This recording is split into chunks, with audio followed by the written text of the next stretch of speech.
আজ গীতা জয়ন্তী, সেই পবিত্র দিন যেদিন শ্রীকৃষ্ণ কুরুক্ষেত্রের রণক্ষেত্রে অর্জুনের কাছে প্রকাশ করেছিলেন জীবনের সর্বোচ্চ জ্ঞান শ্রীমদ্ ভগবদ গীতা।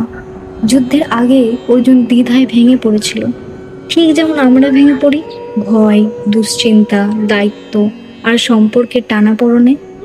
আর তখনই শ্রীকৃষ্ণ বলেছিলেন, কর্মণ্যেবাধিকারতে মা ফলেষু কদাচন, অর্থাৎ নিজের কাজ করো কিন্তু ফলের উপর আসক্ত হও না।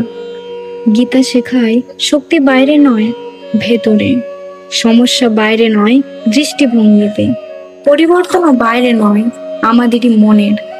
আজ গীতা জয়ন্তীতে একটা কথা মনে রাখো, যে মুহূর্তে তুমি নিজের উপর বিশ্বাস হারাও, যে মুহূর্তে জীবন রণক্ষেত্র মনে হয়, ঠিক তখনই শ্রীকৃষ্ণ তোমাকে বলছেন, উঠে দাঁড়াও, লড়াই করো, কারণ তোমার ভেতরে আছে অবিনাশী শক্তি।